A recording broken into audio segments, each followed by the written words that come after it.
Bonjour, bonjour, bienvenue dans Igloo, Igloo on Air, Igloo le Mac de l'habitat, une émission spéciale, une émission très spéciale aujourd'hui, puisque nous recevons un invité de marque. J'ai beaucoup de plaisir à le recevoir, André Comte-Sponville. Bonjour. Bonjour. Alors, peut-être en quelques mots pour vous présenter, et parce que j'ai 1 milliard de questions, on va passer pas mal de temps ensemble. Alors, bienvenue déjà dans notre igloo. On est très heureux. Je suis très heureux de vous recevoir pour cette émission spéciale. Quelques mots d'introduction. Vous êtes un philosophe reconnu pour vos travaux en éthique, en philosophie de la morale et en philosophie de la spiritualité. Vous êtes l'auteur de nombreux ouvrages influents, parmi lesquels on retrouve Petit traité des grandes vertus, l'esprit de l'athéisme et le capitalisme est-il moral.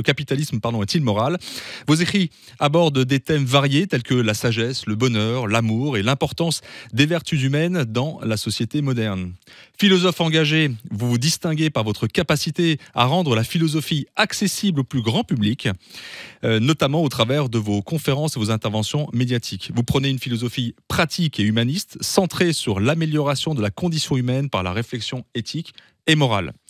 Vous incarnez une pensée contemporaine qui, tout en étant rigoureuse, reste profondément ancrée dans les réalités de notre temps. La légende raconte qu'à l'âge de 9 ans, vous demandiez à votre père pourquoi y a-t-il quelque chose plutôt que rien, et que dépourvu, il vous répond en riant « demande à ta mère ». Alors que moi, vous voyez, à 50 ans passés, dans mon entreprise, j'ai plutôt tendance à demander pourquoi n'y a-t-il rien alors qu'il devrait y avoir quelque chose. Vous comprendrez instantanément pourquoi j'ai raté ma carrière de philosophe. Alors, que vient faire un philosophe dans une émission qui ne traite que de sujets qui tournent autour de l'habitat ? Eh bien, justement, nous allons prendre un peu de hauteur en ayant votre point de vue sur l'habitat et le concept de durabilité et d'environnement. Nous évoquerons la propriété et le bonheur, et nous terminerons par une réflexion autour de nos nouveaux modes de vie et en quoi l'habitat peut y avoir un rôle central. Mais sérieusement, à 9 ans, vous avez vraiment posé cette question à votre père ou c'est juste une légende ? C'est une pure légende. Ah d'accord. Bon, donc vous voyez sur Internet, on trouve de tout. Donc c'est une légende. Alors, j'ai commencé par évoquer la durabilité. Un mot quand même sur cette question, parce que c'est une légende. Le fait que je l'ai posée à mon père, mais c'est Leibniz qui pose la question. Au XVIIe siècle, Leibniz explique que la question fondamentale en métaphysique, c'est celle-ci. Pourquoi y a-t-il quelque chose plutôt que rien ? Et je pense qu'il a raison et que cette question est sans réponse possible. C'est ce qu'on appelle un mystère. Voilà. Le fait qu'il y ait quelque chose, c'est foncièrement mystérieux. Et quand on comprend ce mystère, quand on comprend que c'est un mystère, on a envie de faire de la philosophie. D'accord. Bon. Donc restons sur ce mystère. Alors j'ai commencé à évoquer la durabilité, qui est un enjeu crucial. J'aurais une première question. Comment le concept de durabilité, justement, s'inscrit-il dans une perspective philosophique ?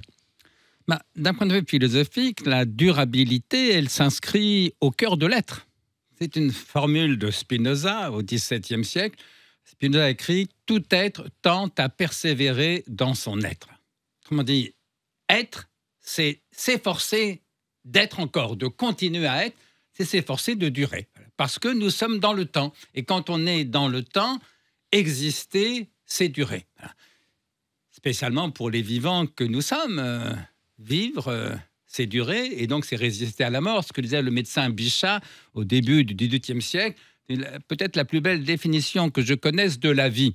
Bichat disait, mais c'est un médecin, Bichat disait « La vie est l'ensemble des fonctions qui résistent à la mort ».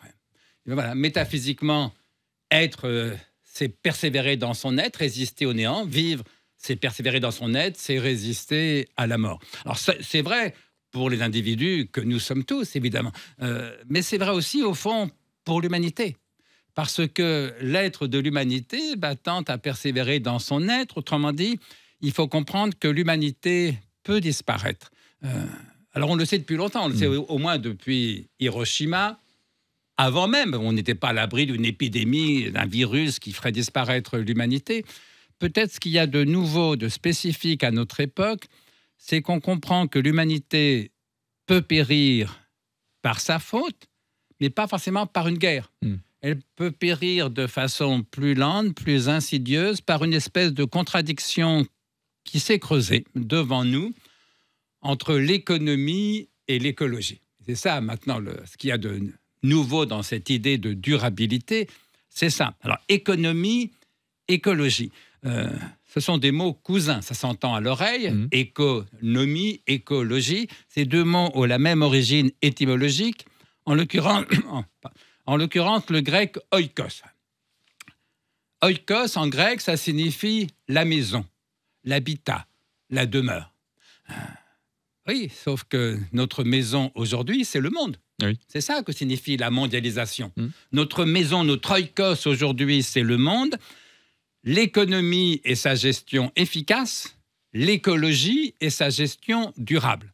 Le problème auquel nous sommes de plus en plus dramatiquement confrontés, c'est que le développement même de l'efficacité économique est en train de mettre gravement en cause les conditions de sa durabilité écologique. Parce qu'au fond, la logique de l'économie, c'est d'abord une logique de croissance, c'est-à-dire ajouter de la richesse à de la richesse. On le fait depuis 300 000 ans, peut-être, en tout cas depuis 10 000 ans, la révolution néolithique. Et c'est un processus de croissance en lui-même indéfini. Il n'y a pas de raison que ça s'arrête. On peut toujours rajouter de la richesse à de la richesse, et spécialement en économie capitaliste, puisque le capitalisme a trouvé ce secret de transformer la richesse en source d'enrichissement. C'est ce qu'on appelle un capital. Qu'est-ce que c'est qu'un capital ? C'est de la richesse créatrice de richesse. Donc oui, on peut toujours ajouter de la richesse à la richesse, et donc la croissance est un processus économique en lui-même indéfini. Sauf que ce processus indéfini de croissance économique est en train de se rapprocher dangereusement des limites, elles, strictement finies de l'écologie, qui sont les limites de la planète. Ça veut dire que si 1,5 milliard de Chinois, 1,5 milliard d'Indiens, bref, plus du tiers de l'humanité, vivaient par hypothèse avec le même niveau de vie que nous, les Européens, a fortiori que les Américains du Nord, et spécialement avec la même consommation d'eau douce, d'énergie fossile et de protéines animales, la planète ne tiendrait pas 30 ans. Or, nous n'avons évidemment aucun titre, et d'ailleurs aucun moyen, d'empêcher les Chinois et les Indiens avec un taux d'élévation du niveau de vie, de croissance économique tellement plus élevé que le nôtre, nous ne pouvons pas les empêcher de se rapprocher tendanciellement du niveau de vie qui est le nôtre. Bref, nous sommes en train, pour de très bonnes raisons économiques, la croissance. Je suis pour la croissance, on ne va pas se plaindre de vivre mieux qu'il y a 3000 ans. Bien sûr. Pour de très bonnes raisons morales, le développement. Moi, quand j'étais enfant, on faisait la quête dans la rue pour acheter à manger aux petits Chinois, aux petits Indiens qui mouraient de faim. Aujourd'hui, on s'inquiète de la concurrence qu'ils nous font, mais tant pis pour nous, les pays anciennement riches, mais tant mieux pour l'humanité. C'est quand même formidable que 3 milliards d'individus soient sortis du sous-développement à une rapidité qu'on n'aurait pas osé rêver quand j'étais enfant ou adolescent. Donc nous sommes en train, pour de très bonnes raisons économiques, la croissance, pour de très bonnes raisons morales, le développement, nous sommes en train d'avancer vers une catastrophe écologique annoncée. Qui prend la forme aujourd'hui la plus médiatisée, qui est celle du dérèglement climatique, mais on pourrait évoquer d'autres aspects de cette catastrophe. Et donc l'humanité peut disparaître, ou en tout cas l'humanité peut voir ses conditions de vie, les conditions de vie de nos enfants, de nos petits-enfants, considérablement détériorées. Et donc la durabilité qui était métaphysiquement inscrite au cœur de l'être depuis le Big Bang, si j'ose dire, inscrite au cœur de l'humanité depuis qu'elle sait qu'elle peut mourir, mais devient aujourd'hui une question quotidienne, parce que cette contradiction entre l'économie et l'écologie impacte tous nos comportements, toutes nos décisions, et c'est devenu d'évidence le principal problème d'aujourd'hui. Alors on comprend le défi auquel on va être confronté. On est dans Igloo on Air, le Mac de l'habitat. J'aimerais bien qu'on vienne un peu sur l'architecture et faire un lien avec la philosophie. Est-ce que justement le monde de l'architecture et de la philosophie ensemble pourrait-il, selon vous, participer à définir des solutions pour relever justement ces défis environnementaux actuels ? J'ai envie de dire, quelle philosophie et quelle architecture ? Parce que la philosophie, ça n'existe pas. C'est une abstraction. Il n'y a que des philosophies. On dit souvent qu'il y a autant de philosophies différentes que de philosophes différents, ce qui n'est pas tout à fait faux. Ça veut dire quelque chose d'important. Ça veut dire que la philosophie n'est pas une science. Il n'y a pas autant de mathématiques différentes qu'il y a de mathématiciens différents. Ils font tous la même mathématique. Tous les physiciens font la même physique. Tous les biologistes font la même biologie. Tous les philosophes ne font pas la même philosophie parce que la philosophie n'est pas une science. tous les architectes ne font pas la même architecture, parce que l'architecture n'est pas une science. Ce sont des arts, pour le dire rapidement, non pas forcément que la beauté soit l'essentiel, même si en architecture c'est quelque chose de très important, mais donc ça relève d'une créativité individuelle qui ne peut pas se dissoudre dans l'anonymat d'une science objective. Donc, quelle philosophie, quelle architecture? La philosophie qui doit répondre à cette question, pardon, c'est ce que j'appelle une philosophie humaniste, c'est-à-dire se mettre au cœur de nos préoccupations d'êtres humains, ce qui n'empêche pas de réfléchir à la métaphysique, l'existence ou pas de Dieu, la vie après la mort ou pas, mais gérons d'abord cette humanité qui est nôtre, ce monde dont nous avons besoin pour survivre. Et donc, je crois que l'humanisme est l'horizon éthique indépassable de notre temps. Voilà ce que je dirais volontiers. Et je pense que c'est vrai aussi pour l'architecture, parce que l'architecture est un art, mais un art quand même très, très singulier, parce que c'est peut-être le seul art qui répond d'abord à un besoin. La sculpture, la peinture, la musique, on peut s'en passer. Une maison, on ne peut pas s'en passer. Et c'est ce que disait Hegel dans son traité d'esthétique. Il réfléchit sur l'architecture en disant au fond deux choses. La première chose, l'architecture, c'est pas d'abord une œuvre d'art qui tendrait à la beauté, c'est d'abord satisfaire un besoin. Quel besoin? Habiter. Voilà. On ne peut pas vivre couché par terre sans protection. Mais par ailleurs, l'architecture est aussi en quelque chose le premier des arts. Pourquoi? Alors, il faut rentrer dans ce que Hegel appelle la classification des arts. Hegel distingue, comme tout le monde, plusieurs arts différents: l'architecture, la sculpture, la peinture, la musique, la poésie. Je l'ai donné dans l'ordre que donne Hegel, qui n'est pas forcément un ordre chronologique, quoique on pourrait se demander, au fond, si l'humanité a commencé par construire des cabanes, voire se réfugier dans une grotte, mais choisir une grotte plutôt qu'une autre, en quelque chose, c'est déjà un geste architectural, finalement. Bien avant, sans doute, d'écrire des poèmes, de faire des sculptures, de la peinture ou de la musique. Mais surtout, elle est le premier des arts parce qu'elle est le plus matériel. Et alors, Hegel explique qu'au fond, c'est quoi une œuvre d'art? C'est exprimer un contenu spirituel dans un matériau sensible. Quel matériau sensible? La pierre pour l'architecte ou le sculpteur, des pigments pour le peintre, des sons pour le musicien, des mots pour l'écrivain. Sauf que ce qui compte, c'est l'esprit, bien sûr. Ce n'est pas la matière, ce qui en fait une œuvre d'art. Oui, mais en architecture, c'est compliqué, parce que la matière est quand même terriblement présente. Et donc, l'art le plus matériel, c'est l'architecture. Ça se compte en milliers de tonnes, si vous voulez. Une sculpture, c'est quand même beaucoup plus léger, il y a beaucoup moins de matière. Mais beaucoup plus de matière dans la sculpture que dans un tableau. Un tableau, ça peut peser 200 grammes. Une musique, ça pèse combien? Ça ne pèse rien. Un poème, ça pèse combien? Ça ne pèse rien. Et donc, pour Hegel, un bon penseur idéaliste, il y a une espèce de hiérarchie. Au plus bas, c'est l'architecture totalement engluée dans la matière, si j'ose dire, et au sommet, alors moi, je mettrais la musique. Hegel met la poésie parce qu'il trouve que les sons, oui, c'est une matière très, très subtile, ça ne se touche pas, mais du coup, un son, c'est matériel. Il faut de la matière pour faire un son.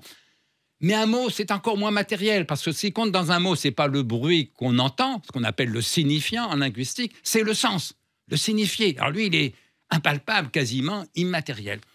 Et donc, au sommet, il y a la poésie. Au plus bas, il y a l'architecture. Alors, je vais déplaire aux architectes, sauf qu'en même temps, l'architecture a ce mérite de satisfaire un besoin que j'évoquais, mais surtout d'être un art extrêmement paradoxal, parce qu'arriver à émouvoir la sensibilité, à créer de la beauté, à donner du sens, à donner de la spiritualité avec quelques milliers de tonnes de pierre, c'est une espèce de miracle. Et c'est pourquoi l'architecture est un art paradoxal, parce que elle arrive à exprimer malgré tout la spiritualité de l'être humain, mais en étant complètement enfoncée dans la matière. Et c'est pour ça que quand l'architecture réussit, quand on a le sentiment de spiritualité, il y a un effet de surprise et parfois de fascination. Prenez le Parthénon à Athènes, prenez le Panthéon à Rome, le vieux Panthéon des Romains, qui est tellement bouleversant.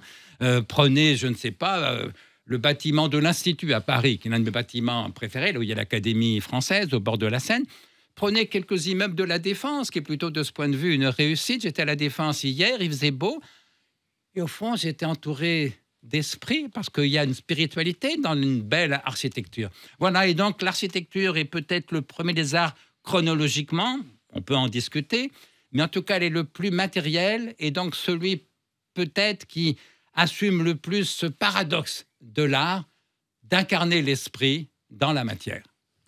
Alors, on a commencé par la durabilité, on a vu l'architecture, et j'aimerais qu'on glisse petit à petit vers cette notion de propriété en lien avec la durabilité.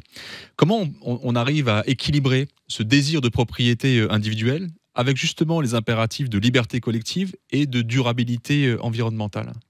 Là, c'est le problème, l'un des problèmes auxquels nous sommes confrontés. Le désir le plus répandu, s'agissant d'habitat, c'est une maison, un jardin, une piscine. Et l'exigence écologique, c'est la densification. Pas de maison, des immeubles, pas de jardin, pas de piscine. Voilà. Qu'est-ce qu'on fait? On fait de la politique. C'est-à-dire quand il y a une contradiction, entre nos désirs entre eux. C'est-à-dire qu'il y a un désir de jardin et il y a un désir de durabilité. On désire tous que nos enfants puissent habiter une planète agréable et on désire tous avoir une maison et un jardin. Et donc, il faudra prendre des décisions. Évidemment, on souhaiterait que la responsabilité individuelle y suffise. Vous me permettrez d'avoir quelques doutes sur ce point. Et donc, je pense que nous ne pourrons pas échapper à un certain nombre de contraintes. Alors, lesquelles? Ce n'est pas à moi de le dire, ça relève d'un débat démocratique. Est-ce qu'on va interdire la construction de tout pavillon aujourd'hui? Ça me paraît politiquement peu jouable. Ça en prend la direction. On en prend la direction, dites-vous. Écoutez, on verra. Mais en tout cas, est-ce qu'il faut inciter à la densification plutôt qu'à la dispersion? Ça me paraît clair. Voilà, donc entre une mesure strictement de contrainte, un interdit, et des mesures incitatives, notamment d'ordre fiscal, il faudra que nous décidions collectivement, pas seulement les politiques, mais vous, moi, nous tous, en tant que citoyens. Mais là, il y a une dimension de tragique. Le tragique, c'est quoi? C'est qu'on ne peut pas avoir le beurre et l'argent du beurre. On ne peut pas avoir une humanité pavillonnaire et durable. Il y a de quoi devenir schizophrène, peut-être, non? Il y a de quoi devenir schizophrène? Oui, il y a de quoi. C'est ce que disent les psychiatres, c'est que quand on est soumis à une double contrainte, comme ça rend fou. Ça rend fou, mais je crois que le contraire de la schizophrénie ou de la folie, c'est l'action, c'est la décision. Voilà, et donc il faudra prendre des décisions. Alors, en même temps, soyons pas trop pessimistes. Il y a une bonne nouvelle qu'on ne dit pas assez. C'est que la transition démographique, c'est-à-dire le passage en gros de 8 enfants par femme à 2,1 enfants par femme, ce qui est le seuil de stabilité de l'humanité, s'est fait beaucoup plus rapidement qu'on ne le pensait et beaucoup plus généralement. Il y a quelques poches de résistance en Afrique subsaharienne, mais dans la plupart des pays du monde, on se rapproche de 2,1 enfants par femme, voire on est très en dessous. Et c'est ça la bonne nouvelle, alors, qui est une bonne nouvelle ambivalente. Je vais prendre 2 minutes pour m'en expliquer. Les démographes ont calculé qu'avec le taux actuel, le taux démographique actuel, qui est le leur au Japon ou en Corée, qui est très en dessous de 2,1 par femme, les démographes ont calculé qu'au rythme actuel, le dernier japonais et le dernier sud-coréen mourra dans 700 ans. Dans 700 ans, il n'y a plus personne au Japon ni en Corée du Sud. Alors, on peut penser que ça va changer d'ici là, l'autométrie. Mais à ce rythme-là, c'est-à-dire que le dernier Espagnol ou le dernier Italien mourra peut-être, je dis ça un peu au pif, mais dans 1000 ans, 1100 ans. Le dernier Français qui ne va pas à l'immigration mourrait dans 1200 ans. Vous voyez. Et donc, contrairement à ce que croient souvent les gens de ma génération qui ont grandi sous la menace de ce qu'on appelait la bombe P, la bombe population. On croyait que la population allait croître indéfiniment, que l'humanité allait crever de surpopulation. Ça y est, on a atteint le bout. Et les démographes nous disent que la population va culminer à 9,5 milliards, peut-être 10 milliards autour de 2050, phase de plateau, et puis après on va baisser. Et certains pensent qu'on peut baisser très rapidement. Alors c'est une bonne nouvelle, parce que du même coup, on va pouvoir rêver de construire un pavillon avec un jardin et une piscine. C'est une bonne nouvelle ambivalente. Parce que Bruno Tertrais, que j'avais invité à l'Institut d'Hydro que je dirige, a utilisé une belle expression pour qualifier cette évolution, ce qu'il appelle le trou noir démographique. Un trou noir, c'est quelque chose dont on ne peut pas sortir. C'est quoi le trou noir démographique? C'est que moins on fait d'enfants, ce qui est le cas en France, en Europe, au Japon, dans tous les pays développés, et dans beaucoup de pays sous-développés déjà maintenant. Moins on fait d'enfants, plus la population vieillit. Oui, mais plus la population vieillit, moins elle fait d'enfants. Ce sont les jeunes qui font des enfants. Et donc, il y a une espèce de cercle vicieux. Moins on fait d'enfants, plus on vieillit, moins on fait d'enfants, donc plus on vieillit, donc moins on fait d'enfants. Et jusqu'à quand? Jusqu'à 0 japonais, 0 sud-coréen dans 700 ans, peut-être 0 français dans 1500 ou 2000 ans. Oui. Donc ça, c'est une bonne nouvelle. Arrêtons de croire que la surpopulation est une menace insurmontable. Non, non, elle est tout à fait surmontable. Elle est même déjà surmontée dans nos pays et en passe d'être surmontée sans doute à l'échelle de la planète. Et donc quoi? On est au pire moment. Voilà. Je pense, voilà une bonne nouvelle pour vos auditeurs, pour nos auditeurs. Dans 300 ans, ça ira beaucoup mieux. D'ici là, bon courage, mais surtout bonne lucidité. C'est-à-dire, prenons des décisions. Encore une fois, le contraire de la schizophrénie, de la folie, c'est l'action. Alors, je vous propose tout de suite de prendre rendez-vous pour dans 300 ans. On refera une émission pour faire un point sur ce que vous venez de dire. Vous avez parlé justement de politique publique et de passage à l'action. Comment la philosophie, elle peut contribuer à l'élaboration de politiques publiques, si elle peut y contribuer, qui intégrerait les innovations technologiques pour une transition écologique que j'appellerais juste et équitable? D'abord, en réfléchissant à ces notions de justice et d'équité, en comprenant que ça n'est pas la même chose que l'égalité, mais qu'en même temps, ça y ressemble à certains égards. Donc là, il faudrait rentrer dans un long débat, mais peut-être aussi un débat plus spécifiquement centré sur les questions de la durabilité, qui sont la question du progrès et de la conservation.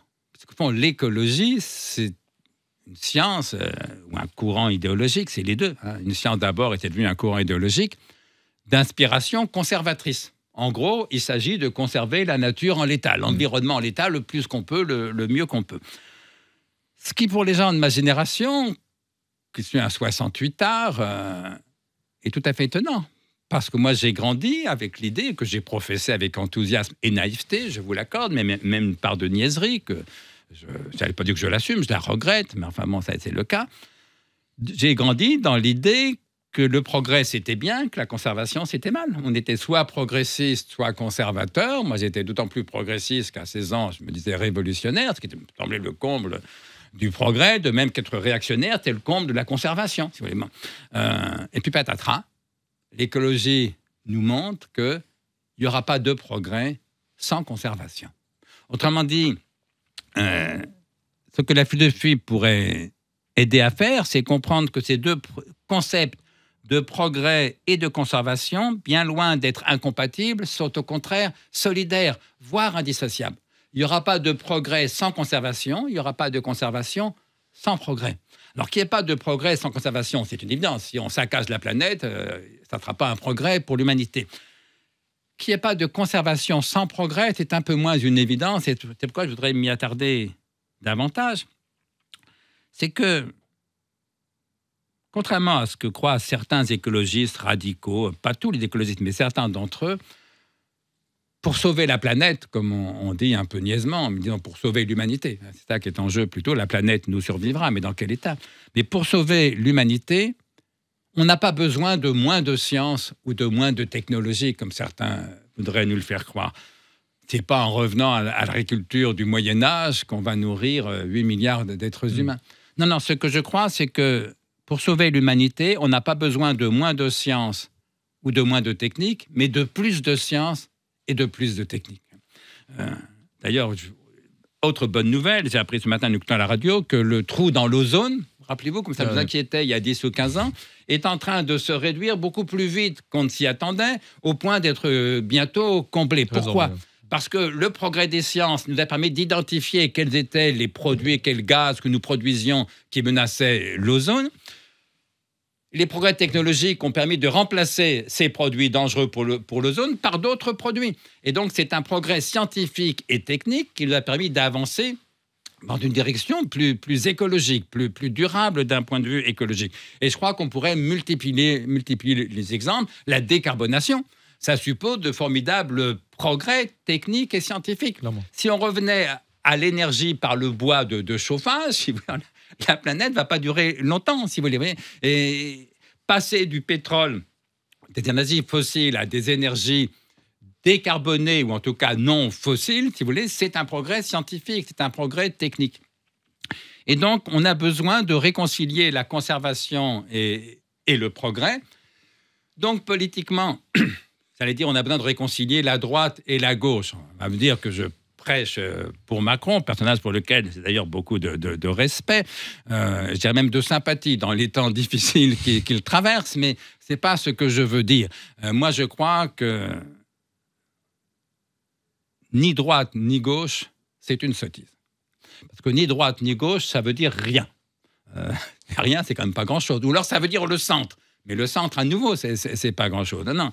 Pour moi, ce qui m'avait intéressé dans la première campagne de Macron, c'était pas le ni droite ni gauche, c'est une autre formulation, et je crois que c'est la vraie formulation, et droite et gauche. Le fameux en même temps, si vous voulez.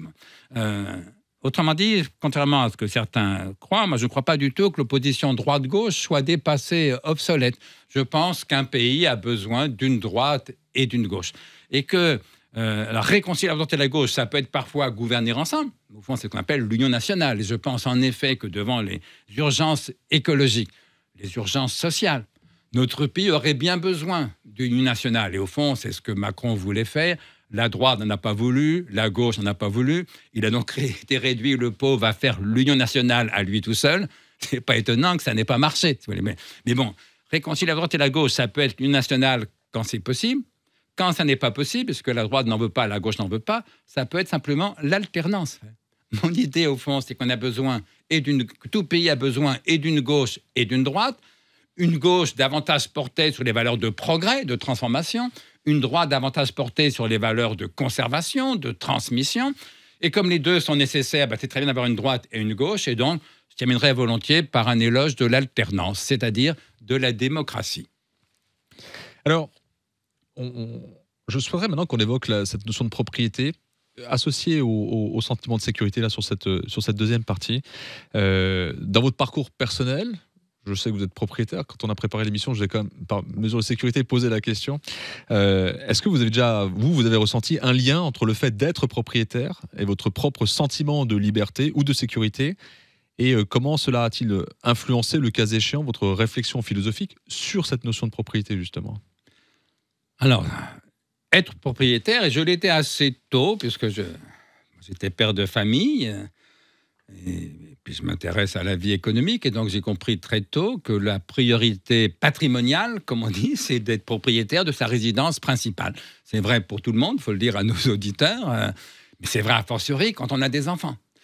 Et donc oui, quand j'ai été propriétaire, donc je vois à peu près quand j'ai acheté ma première maison, je devais avoir 40 ans, 45 ans, je ne sais plus bien, mais j'étais père de famille, mon sentiment de sécurité a été fortement augmenté, puisque je savais qu'en gros, je ne serais jamais SDF.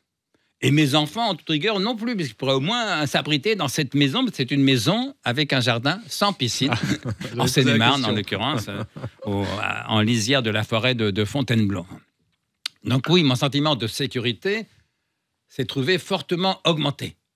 Mon sentiment de liberté, pas du tout. D'abord parce que je me suis toujours senti libre, mais je l'étais autant avant d'être propriétaire qu'après, et peut-être même un peu plus avant, parce qu'au fond, dès qu'on possède une propriété, c'est un lien aussi. Je ne pouvais plus déménager comme ça du jour au lendemain. Il fallait vendre la maison, en acheter une autre. Là, quelle complexité, effectivement. D'ailleurs, la maison, je l'ai toujours, si vous voulez. Et donc, voilà, je pense que la propriété augmente sensiblement le sentiment de sécurité, mais beaucoup moins, voire pas du tout, le sentiment de liberté. Alors, qu'est-ce que ça m'a appris sur la condition humaine et sur la propriété elle-même? Ça m'a appris que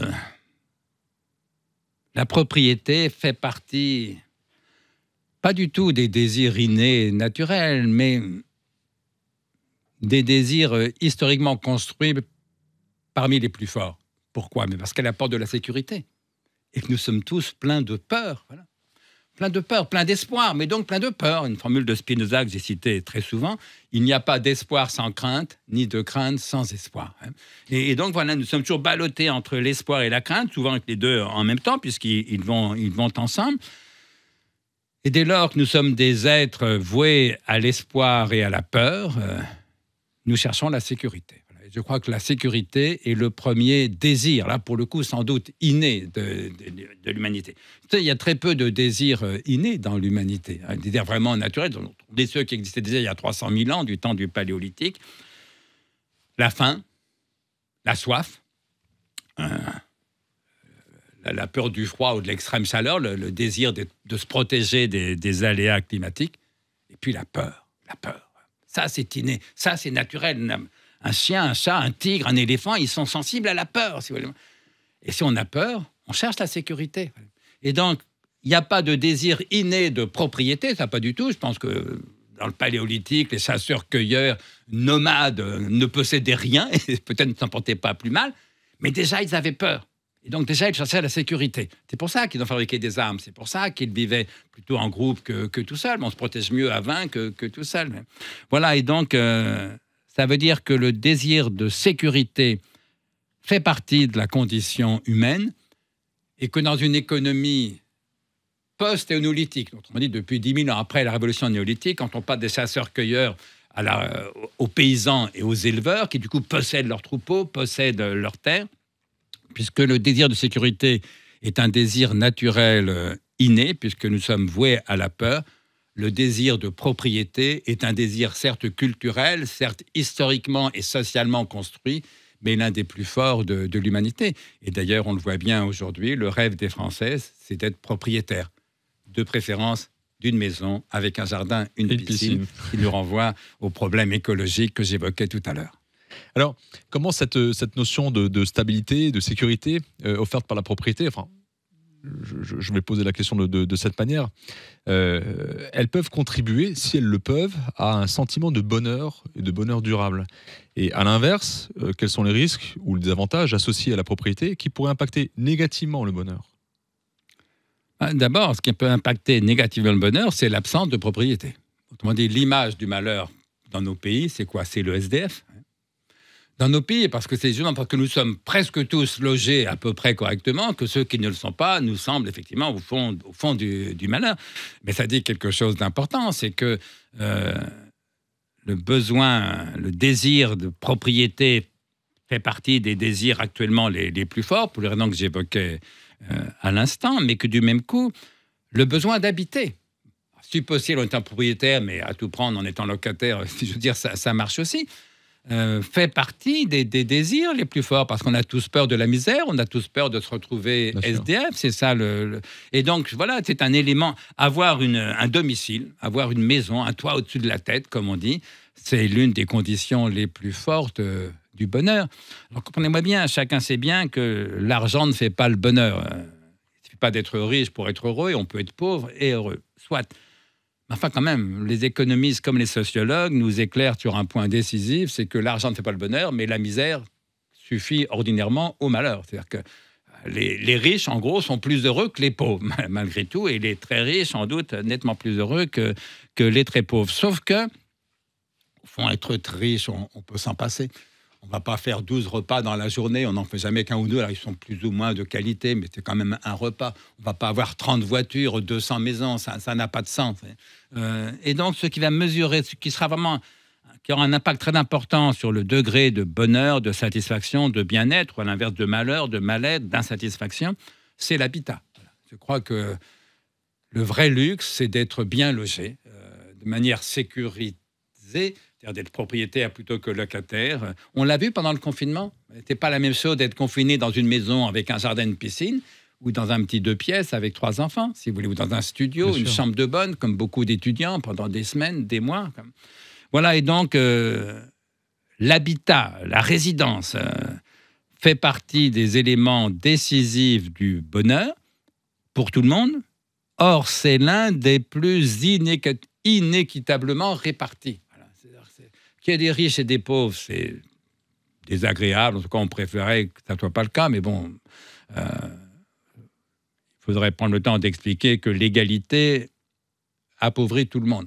Ce que les économistes libéraux ont bien compris assez vite, c'est que si chacun vit de la même façon que tout le monde, il n'y a aucune raison de travailler plus, d'inventer plus, de créer plus. Et donc, on aura, si on vise un égalitarisme économique strict, on aura une société de caserne et de misère. D'ailleurs, comparer les anciens pays de l'Est, l'Union soviétique d'abord, avec les pays d'Europe de l'Ouest, on voit tout de suite la différence. Donc, c'est ce que montre John Rawls dans son grand livre sur la justice, c'est que John Rawls, homme démocrate, au sens américain du terme, donc homme plutôt de gauche, qui explique que l'idéal, ce serait l'égalité. C'est ce que disait déjà Blaise Pascal dans Les Pensées. Blaise Pascal écrit joliment, avec son don pour la concision, « L'égalité des biens serait juste. Mais, 3 petits points. Le fragment s'arrête là. Mais quoi ? Mais on n'en veut pas, évidemment, parce que les riches ne veulent pas partager, et puis parce que si tout le monde était pauvre, comment sortirait-on de la richesse ? On ne peut pas s'enrichir, etc. Donc, moralement, on pourrait rêver d'égalité, mais économiquement, ça ne marche pas. Et donc, quel type d'inégalité peut-on moralement accepter ? C'est ça la question de John Rawls. Et John Rawls répond, on peut accepter une part d'inégalité à 2 conditions. La première, c'est que cette inégalité bénéficie y compris aux plus pauvres. Et effectivement, mieux vaut être pauvre dans un pays riche, comme la France, la Suisse ou la RFA, que dans un pays pauvre comme la Roumanie ou l'Albanie ou même l'Union soviétique des années 60. Si vous voulez. Donc on peut accepter une part d'inégalité si elle bénéficie y compris aux plus pauvres. Et deuxième condition, à condition qu'il y ait en gros une égalité des chances. C'est-à-dire à condition qu'un enfant qui naît puisse, à force de travail, de talent, etc., changer éventuellement de niveau socio-économique. Et je pense que John Rawls a raison. Autrement dit, voilà, il faut tendre vers le plus d'égalité, vers le plus de justice possible, donc le moins d'inégalité possible, mais en acceptant une part d'inégalité, faute de quoi on va tous s'appauvrir, ce qui n'est l'intérêt de personne et surtout pas des plus pauvres. Alors j'aimerais qu'on glisse de cette notion de bonheur qu'on vient d'évoquer à une notion de chez soi, le home sweet home, et des évolutions des modes de vie. Pour cette première question, alors elle pourrait être traitée sous l'angle comment dirais-je, du sociologue, mais j'aimerais avoir votre regard de philosophe. Comment la notion de chez soi, elle a évolué au fil des siècles selon vous ? D'abord, effectivement, il faudrait interroger un historien ou un sociologue. Moi, ce que je crois, c'est que la notion de chez soi, là encore, fait partie des désirs de l'humanité. Pour les raisons que j'évoquais, besoin de sécurité. Et on est plus sécure chez soi que chez les autres ou que nulle part. C'est quand on est SDF dans la rue. Alors, ça me fait penser à une boutade de Pierre Dac qui m'a toujours amusé. Pierre Dac écrit quelque part « À l'éternelle triple question. Qui sommes-nous ? D'où venons-nous ? Où allons-nous ? Je réponds, en ce qui me concerne personnellement, je suis moi, je viens de chez moi et j'y retourne. » C'est une boutade, mais avoir un chez-soi d'où on peut venir et où on peut retourner, là, pour le coup, c'est une liberté. C'est une sécurité, mais c'est aussi une liberté, si vous voulez. Et donc, voilà, je crois que la notion de chez-soi fait partie de ces biens désirables. Alors, ça me fait aussi penser à une formule d'Hölderlin que je citerai dans ma conférence tout à l'heure, une formule qui a été popularisée par les commentaires à la fois savants et obscurs qu'en a fait Heidegger, mais Hölderlin écrit « L'homme habite en poète ». L'homme habite en poète. Pourquoi en poète ? La poienne en grec, ça veut dire créer. La poiesis, le sens littéral en grec, c'est création. L'homme habite en poète d'abord parce qu'il faut qu'il crée son habitat. On n'a pas d'habitat tout fait. Alors, je sais bien que d'autres espèces animales fabriquent leur habitat. L'oiseau construit son nid, l'araignée tisse sa toile, le renard creuse son terrier. Mais c'est quand même pas de la même chose. C'est-à-dire que créer son habitat, ça dit quelque chose sur l'humanité. Là, on retrouve ce que disait Hegel sur l'architecture premier des arts et le plus paradoxal des arts, mais ça dit aussi quelque chose sur le besoin de l'humanité. Et alors, la différence par rapport au siècle passé, c'est quoi ? C'est la mobilité. C'est-à-dire qu'avant, chez soi, c'est là où on était né. Encore depuis la révolution néolithique, et donc en gros pendant 10 000 ans, les gens bougeaient très peu, parce qu'on épousait quelqu'un qu'on connaissait, en gros la voisine, parce que les champs de la famille de l'une jouxtaient les champs de la famille de l'autre, et donc on mariait les deux enfants pour agrandir la propriété. Ça a commencé à changer avec une chose toute simple, qui est l'invention de la bicyclette. Autrement dit, le champ de la conjugalité, qui jusqu'à présent était en gros d'une journée de marche à pied, donc on n'allait pas au-delà de 20 km. Tout d'un coup, le champ de la conjugalité, c'est d'une journée en bicyclette. Et donc, on passe de 10, 15, 20 km maximum à 30, 40, 50 km. Puis il y a la voiture. Et aujourd'hui, je ne sais pas avec qui vous vivez, mais ça peut être très bien avec quelqu'un qui est né à 800 km de votre lieu de naissance. Voyez. Et donc, nous avons la chance de pouvoir choisir notre habitat. Non seulement l'homme habite en poète, comme disait Hölderlin, mais je dirais l'homme habite en voyageur. La révolution, le vrai changement du chez-soi, c'est la notion de mobilité. Voilà. Et c'est pour ça qu'on a d'autant plus de plaisir, comme disait Pierre Dac, à venir de chez soi et à y retourner, parce qu'on peut, entre-temps, avoir fait de très beaux voyages. À nouveau, écologiquement, les voyages aussi sont problématiques, et on retombe sur cette limite qui est celle de la finitude. On a toujours été voué à la finitude. Il se trouve que la finitude individuelle, anthropologique, à laquelle nous sommes habitués depuis 300 000 ans, elle se double aujourd'hui d'une finitude économique, écologique, et ça pèse un peu sur l'ambiance. Vous voyez les jeunes qui aiment tellement voyager, quand Jean Covici, l'ingénieur écologiste et lucide, leur explique que l'idéal, ça serait de ne s'autoriser que 4 voyages en avion sur toute une vie. Quand j'explique ça aux jeunes, ils font la gueule. Un peu. Parce qu'ils ont 20 ans, ils en sont à leur 10e voyage. Si vous les voyez, bon. Voilà, et on retombe sur l'idée, encore une fois, entre l'économie et l'écologie, il y a une contradiction.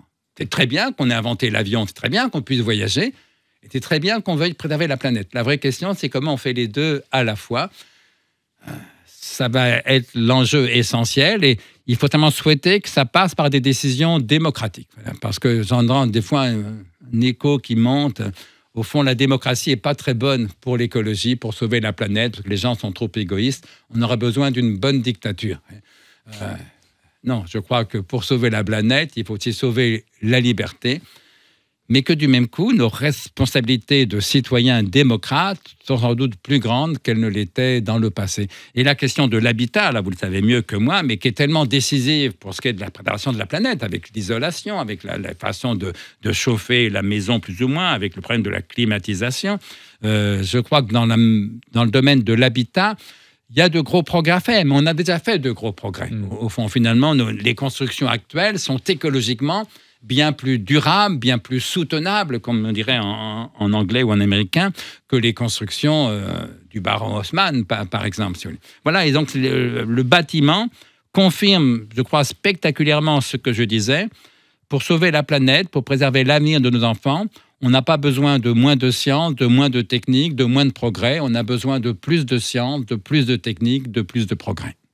Vous avez évoqué tout à l'heure le Covid, qui a été un bon révélateur sur l'accélération, les modifications, les nouveaux modes de vie.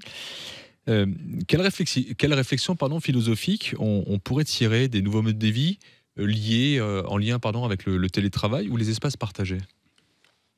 Parce que l'habitat est au cœur. Oui, bien sûr. Vous évoquez le Covid. Vous savez, moi, je fais beaucoup de conférences, y compris dans le monde de l'entreprise. Il faut bien gagner sa vie, si vous voulez. Bon. Sauf que toutes mes conférences ont été annulées pendant les 2 mois, 3 mois, je ne sais plus, du confinement. Donc j'étais chez moi, confiné à Paris. J'ai respecté scrupuleusement un confinement dont je n'approuvais pas vraiment les directives. Et moi, je suis un citoyen respectueux de la loi, donc j'ai toujours dit qu'il fallait respecter ce confinement, ce que j'ai fait. Et puis au bout de 2-3 mois, je recommence à faire des conférences dans le monde de l'entreprise. Et donc, je revois des chefs d'entreprise. Et ma première question, ça a été, alors, le télétravail, c'était comment? Et plus précisément, est-ce qu'ils bossaient vraiment chez eux ou est-ce qu'ils faisaient semblant? Réponse unanime de tous les patrons que j'ai vus au sortir du premier confinement, mais c'était vrai aussi des autres confinements. Mais non seulement ils bossaient vraiment, mais ils bossaient plus et mieux que sur site. Oui, c'est vrai. Et tous les patrons me disent la productivité en télétravail s'est avérée plus haute que la productivité sur le site. Non, notre inquiétude, me disaient les chefs d'entreprise, c'est pas la productivité qui est excellente en télétravail, c'est la créativité. Parce qu'au fond, les bonnes idées naissent pas tout seules, elles naissent dans la rencontre et peut-être plus souvent à la cafétéria qu'en réunion. Et donc, si les gens sont chacun chez soi, on craint un peu pour la créativité. Ça, c'était au sortir du premier confinement. Bon. Maintenant, quand j'interroge des chefs d'entreprise sur le télétravail, ils sont quand même plus réservés. Et je l'avais un petit peu pressenti, parce qu'au début, tout nouveau, tout beau, on est tellement content de bosser chez soi qu'on le fait bien. Et puis après, on prend des habitudes, on s'autorise quelques libertés, on accompagne son fils au football, sa fille à la danse, on bosse un peu moins, etc. On regarde ses mails professionnels, mais privés aussi, etc. Bon. Et donc maintenant, les chefs d'entreprise me disent, finalement, la productivité en télétravail, elle est quand même pas si bonne que ça. Mais l'inquiétude pour la créativité demeure. Moi, qui ne suis pas chef d'entreprise, juste deux choses. La première chose qui me frappe, c'est que les salariés sont massivement pour le télétravail. Alors maintenant, les patrons me disent, entretien d'embauche, il y a des gars, notamment des jeunes, enfin garçons ou filles, mais pour lesquels le télétravail est une condition sine qua non d'acceptation du contrat de travail. Et pas un jour par semaine, au moins 3, si possible, toute la semaine. Et là, dans beaucoup de métiers, c'est quand même très difficile. D'abord, tous les métiers ne sont pas télétravaillables par définition, mais même ceux qui le sont, ça pose quand même des problèmes. Donc, il y a un désir réel des salariés pour plus de télétravail à chaque fois que c'est possible. Sauf que c'est pour de très mauvaises raisons. Je veux dire, c'est des raisons que je comprends très bien psychologiquement, mais qui sont mauvaises au sens où elles sont extrinsèques au travail. Leur problème, c'est pas de savoir où on travaille. Leur problème, c'est le temps de transport. Évidemment, quand on a 1 heure de transport à faire le matin pour aller au boulot et 1 heure le soir ou 1h30 le soir pour rentrer chez soi, évidemment qu'on adore le télétravail, vous voyez, mais ça ne dit rien sur le travail. Ça dit beaucoup sur le transport et sur l'absurdité, en gros, de la région parisienne, où en gros, les emplois sont à l'ouest et les habitats à l'est. Donc forcément, il y a un gros problème. Si vous voulez. Comme il faut en gros plus d'1 heure pour aller de l'est à l'ouest, on se doute que les gens soient pour le télétravail. Donc voilà, alors, résultat des courses, puisque c'est le désir des salariés, il faudra du télétravail. Mais puisque ça pose des problèmes de productivité et encore plus de créativité, on ne peut pas le généraliser. Et moi, la doctrine que je me suis faite, donc ça n'engage que moi, je ne suis pas chef d'entreprise, je n'ai aucun salarié, mais mon sentiment d'observateur, parce que je suis un observateur bien informé du monde de l'entreprise, j'ai envie de paraphraser un slogan publicitaire des campagnes contre l'alcoolisme il y a quelques années. J'ai envie de dire, le télétravail, c'est un peu comme l'alcool. 1 jour, ça va. 2 jours, passe encore. 3 jours, bonjour les dégâts. On est d'accord. Dans vos interventions, vous intervenez souvent sur l'éthique, la morale. Sur sa dernière rubrique, j'aimerais qu'on aborde les valeurs dans la construction et dans l'urbanisme. Quelles sont, selon vous, justement, ces valeurs essentielles qui devraient être intrinsèques à nos modes de construction, d'habiter et à l'urbanisme pour une meilleure qualité de vie dans nos sociétés qu'on pourrait qualifier de bousculées? Les valeurs politiques ou morales, en l'occurrence, ça vaut pour les deux, c'est la justice d'abord. C'est la justice, c'est la façon dont sont logés nos concitoyens, sans parler de ceux qui sont chez nous mais qui ne sont pas nos concitoyens, les immigrés, y compris en situation irrégulière, elle est moralement scandaleuse. C'est ce que ne cesse de répéter l'association d'Emmaüs, fondée par l'abbé Pierre. Moralement, ils ont évidemment raison. Donc, moralement et politiquement, il faudrait se rapprocher d'un peu plus de justice, sans rêver d'une égalité inaccessible, mais ne pas accepter cette injustice moralement insupportable. Qu'il y ait des SDF, c'est inacceptable. Que des gens s'entassent à 7 ou 8 dans une pièce ou 2 pièces, c'est inacceptable. Donc, la justice d'abord. Mais ça, c'est notre responsabilité de citoyens, d'êtres humains. Évitons de donner des leçons de morale à tout le monde, y compris à l'État. Parce qu'au fond, c'est très facile de dire s'il y a des SDF, c'est la faute de l'État. Mais oui, mais tu as un salon, dans ton salon, il y a un canapé. Pourquoi tu ne prends pas un SDF chez toi? On ne le fait pas, personne, ni vous, ni moi, personne ne le fait. Voyez. Et donc, à force de dire c'est la faute de l'État, moi je suis un type formidable, mais l'État ne fait pas ce qu'il devrait, on s'exempte bien facilement, d'autant que l'État, en plus, il fait ce qu'il peut, parce que loger des SDF, ça coûte très cher, et donc il faut augmenter les impôts, ou bien il faut réduire d'autres dépenses sociales, et donc il faudrait un peu plus de lucidité. Donc oui, combattre l'injustice, c'est la priorité, mais sans tomber dans des discours moralisateurs qui jettent complaisamment la faute sur le dos de l'État, comme si nous, citoyens, on n'y était pour rien. Non, l'État, c'est nous, au fond. C'est ça, la démocratie. Donc, s'agissant de la morale de la politique, la vraie valeur, c'est la justice. S'agissant de la construction, votre métier, c'est la durabilité, précisément. Il s'agit d'abord de privilégier la durabilité,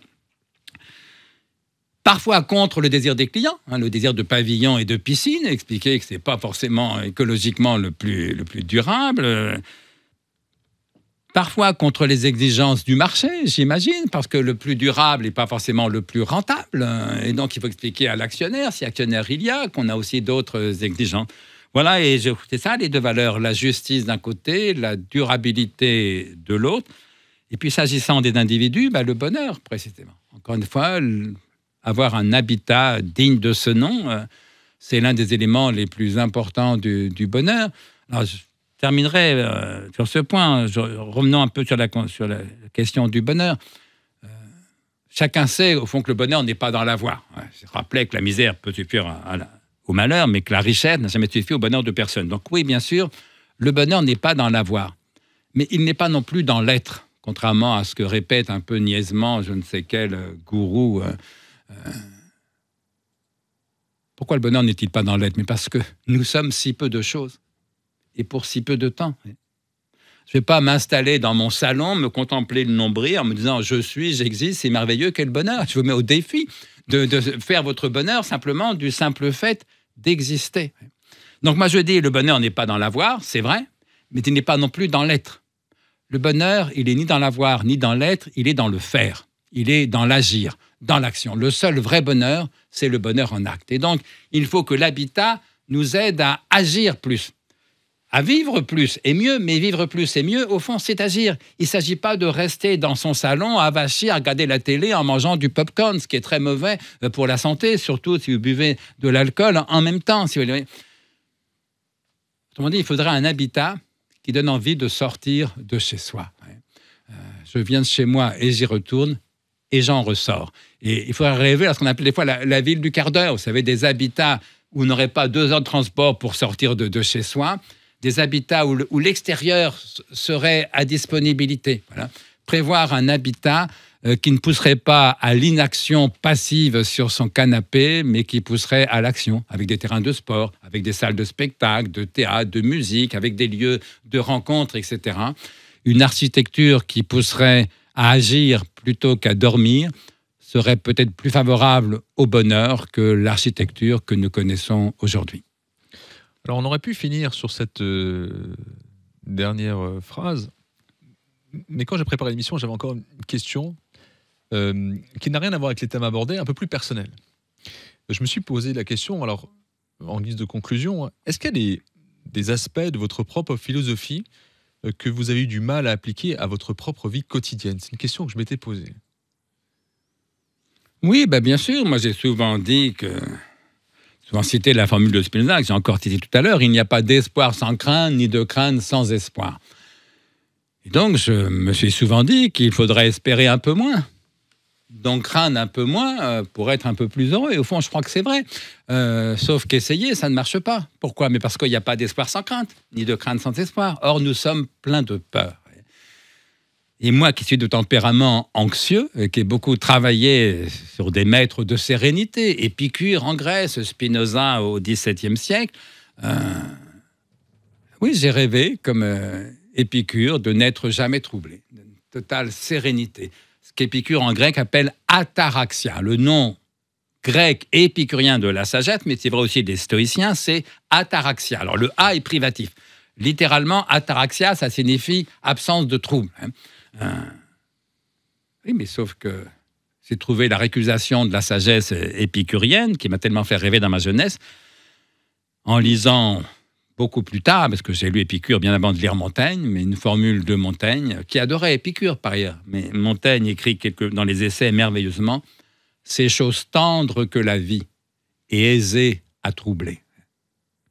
Tendre au sens de la fragilité, au sens où on parle d'une pierre tendre, d'un bois tendre, un bois, une pierre facile à briser, à blesser.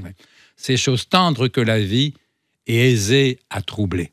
Autrement dit, mon cher Épicure, dirait Montaigne, ton ataraxie, c'est très joli, ça fait rêver les jeunes gens, mais c'est du pipeau. Ça ne marche pas, puisque c'est chose tendre que la vie est aisée à troubler.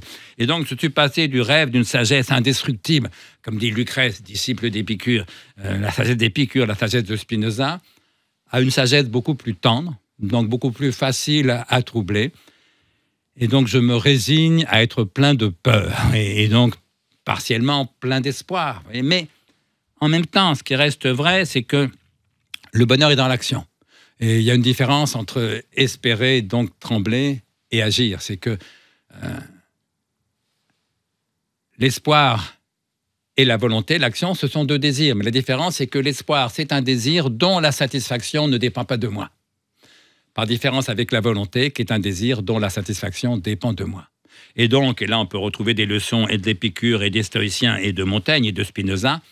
Mieux vaut désirer un peu moins ce qui ne dépend pas de moi, ce qui me voue à l'espoir et à la crainte.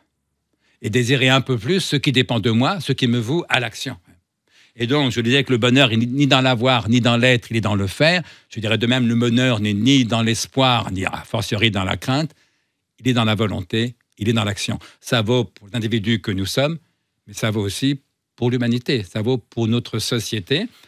C'est pourquoi, rappelons-le, puisque nous entrons dans une période électorale, c'est pourquoi il est important d'aller voter. Nous conclurons sur ces mots. André Comte-Sponville, merci. Merci énormément d'avoir accepté notre invitation. Je rappelle que nous retrouvons les émissions de Igloo on Air, le Mac de l'Habitat, sur toutes les plateformes de podcast, sur le site internet igloonair.com, sur la chaîne YouTube, sur la site web de Top Music. Je remercie encore André Comte-Sponville chaleureusement pour avoir accepté cette invitation. Je remercie Nono qui est à la technique et puis Nora de nous avoir aidé à préparer cette émission d'une main de maître. Merci et puis je retrouverai Éric Genetet, mon acolyte pour les prochaines émissions. À bientôt, salut.